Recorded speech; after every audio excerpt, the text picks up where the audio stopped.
Madame l'inspectrice générale de police, Anna Semou Faye. Mesdames, Messieurs les directeurs et chefs de service. Monsieur le médecin-chef de la police nationale. Madame la conseillère technique en charge de l'administration et du genre au sein de la police nationale. Madame la présidente des pionnières. Chères sœurs pionnières de la police nationale.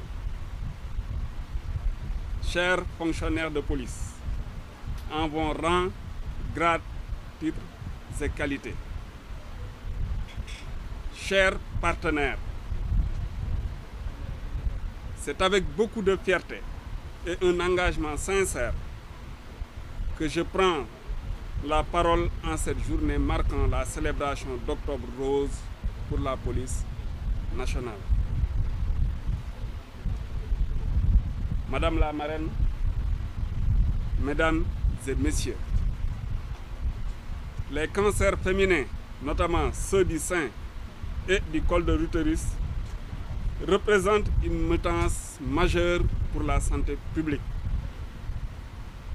Le cancer du col reste le plus fréquent chez les femmes avec un taux d'incidence standardisé estimé à 36,3 pour 100 000 femmes selon les estimations de l'Organisation mondiale de la santé.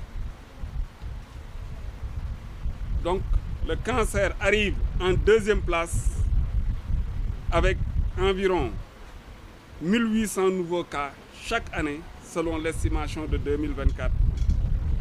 Et il est important de préciser que les hommes sont également concernés avec 1% des cas recensés. Madame la marraine, Mesdames et Messieurs, en ce mois d'octobre, le monde entier se mobilise pour intensifier la sensibilisation, la prévention et le dépistage précoce, seul moyen efficace pour sauver des vies, comme l'a dit tantôt le professeur Niang. Une femme sur 8 court aujourd'hui le risque de développer un cancer du sein au cours de sa vie. Ce chiffre doit nous interpeller et nous pousser à agir davantage. La lutte contre le cancer du sein ne relève pas uniquement du secteur de la santé, pour que les gens le comprennent. Elle interpelle l'ensemble de la société et exige un plaidoyer continu. Informer, briser les tabous, sensibiliser, combattre les idées reçues et diffuser les bons messages aux bonnes cibles demeure essentiel pour réduire les ravages causés par cette maladie. C'est dans cet esprit que cette année, nous avons souhaité enrichir notre démarche par une séance de sensibilisation sur les cancers du sein et du col de l'utérus, ainsi qu'un dépistage gratuit qui cible au moins 300 personnels féminins. La Direction générale de la police nationale accorde une attention particulière à la santé de son personnel, hommes comme femmes. Ces hommes et ces femmes qui, chaque jour, assurent la sécurité des personnes et de leurs biens, parfois au prix de sacrifices énormes. Depuis plusieurs années, nous marquons cet engagement à travers la célébration d'Octobre Rose et les agents confrontés à la maladie bénéficient de ce fait d'un accompagnement approprié. Ces efforts viennent en complément de la politique nationale sous l'impulsion de M. le ministre de l'Intérieur et de la Sécurité publique, qui a déjà organisé ce jeudi 23 une journée de sensibilisation sur les cancers. Nous devons donc continuer à renforcer ces initiatives, car malheureusement, les cas de cancer ne cessent d'augmenter. Madame la marraine, Mesdames et Messieurs, je voudrais exprimer toute ma reconnaissance à tous ceux qui, de près ou de loin, ont participé à la réussite de cette journée. Et je citerai particulièrement le médecin-chef de la police nationale ainsi que son personnel.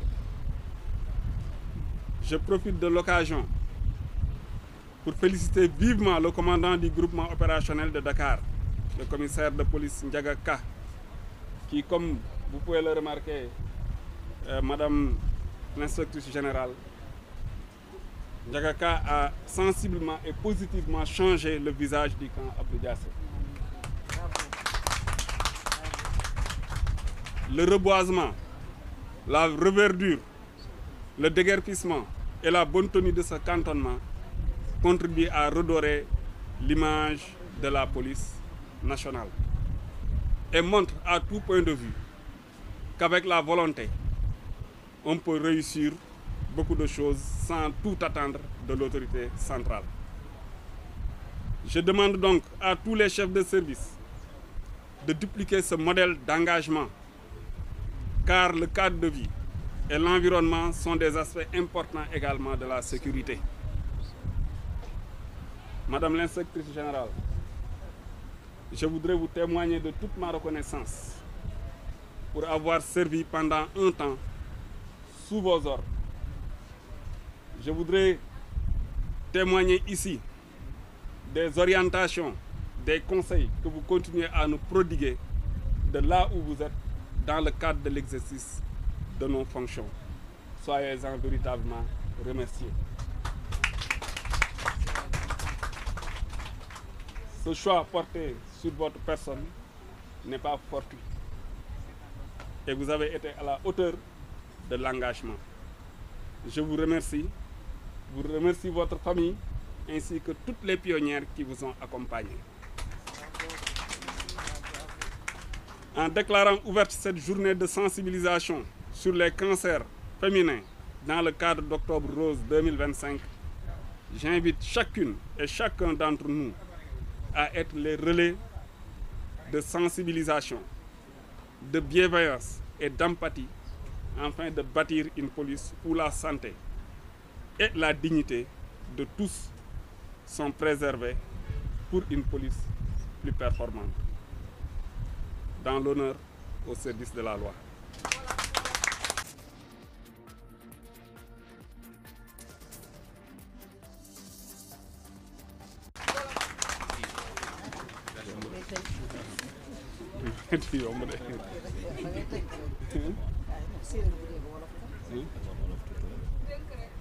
Moi, je suis sérère, hein?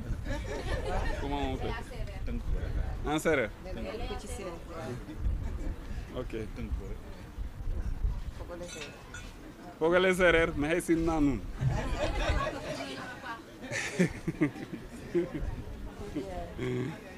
waaw jërëjëf damay tënk kàddu yi nga xamante ne moom laa wax fii sànq ci nasaraan di tàmbali wax mbégte bi ma am di teew fii ngir participer ci célébration Octobre Rose bi nga xamante ne police nationale moo ko organisé at bu ne depuis ñeenti at police nationale day organiser cette cérémonie bii nekk ñaareel bi nga xamante ne maa ngi ciy teew loolu nag dafa am solo parce que police nationale composante société bi la et li société bi def yëpp daf ci war a bokk te Octobre Rose bi comme ñëpp dañ koy célébrer police nationale da koy célébrer ndaxte ci biir ñi nga xamante ne mooy membre police nationale di alkaati yi dañ ci am ay góor ak ay jigéen li nga xamante ne moom la organisation mondiale de la santé génnee ci ñi nga xamante ne maanaam li ñuy wax cancer du col de l'utérus wala cancer du sein ñi mu ciy dal takku na takku boo xam ne wareef la ci ku ci nekk ci ñun ñu jël matuwaay yoo xam ne dinañ dimbali suñ bopp dimbali suñu naataangoo jàppalante ci biir police ngir xeex mbir moomu nga xamante ne mooy feebar boobu nga xamante ne bàyyiwul kenn du góor du jigéen notamment cancer du sein. ba tax na li nga xamante ne mooy mois octobre bi dafa nekk mois boo xam ne dañ cee baaxoo di gën a góorgóorlu ci bépp fànn ci yëgal nit ñi xamal nit ñi jàngal nit ñi lépp loo xam ne matuwaay la bu ñu war a jël ngir xeex feebar boobu nga xamante ne mun na law ba jur loo xam ne ëllëg dafay gën a jafe saafara. ñuy xamal ne xeex boobu du mbirum waa kër docteur kese ñun ñëpp ci lañ bokk société bi yëpp maanaam askan wi yëpp ku nekk am na ci loo xam ne wareef la ci yow nga dox ko comme ni ma ko waxee woon am na solo ñuy yëgal nit ñi dindi li nga xamante ne mooy teggi li nga xamante ne mooy maanaam interdit yi xeex li nga xamante ne mooy gëm-gëm yoo xam ne amul te lawal li nga xamante ne mooy message yi nga xamante ne moo am solo pour que nit ñi xam ko pour mën a xeex feebar boobu. ci kaw loolu at mi dañoo góorgóorlu ne dinañ fexe ba nga xamante ne lu mu tuuti tuuti lu toll ci 300 jigéen dinañ leen dépister def ay vaccination paj yi nga xamante ne war nañ ko mun paj. direction générale de la police nationale maanaam police nationale ci boppam bi nga xamante ne moom mooy ëmb ñi nga xamante ne ñoom ñooy xeex ngir sàmm ak aar askan wi ak seeni am-am te ñu koy def ci anam yoo xam ne lu ne mun na cee juddu ndax risque dañoo mànkoo tey jël engagement xeex li nga xamante ne mooy feebar boobu ak agent yi nga xamante ne ñoom c'est des potentiels en tout cas cible ci côté boobu loolu nag dafa bindu te tënku ci kaw politique nationale bi nga xamante ne moom moo lalu fii ci Sénégal te ñu gis ne keroog alxames bii weesu kii di ministre de l'intérieur defoon na ci journée de sensibilisation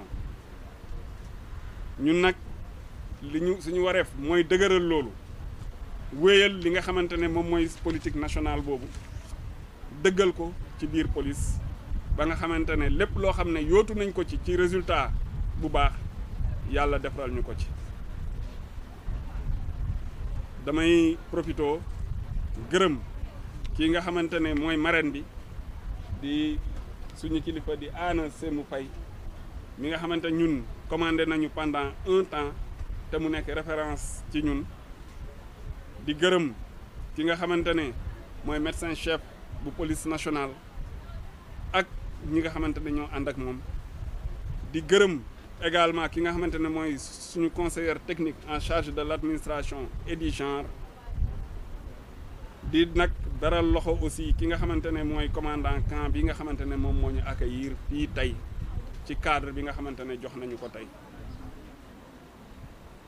ci kaw loolu ci lañ ubbi li nga xamante ne mooy bis bi nga xamante ne dañ ko jagleel mbirum yëgle ak xeex li nga xamante ne mooy cancer yi dal jigéen ñi ak tuuti ci góor ñi et di ñaan ku ci nekk foo munti toll nga nekk relais ci sensibilisation ak ànd ak ñi nga xamante ne ñoom la feebar bi dal jàppale leen ci bépp fànn jërë ngeen jëf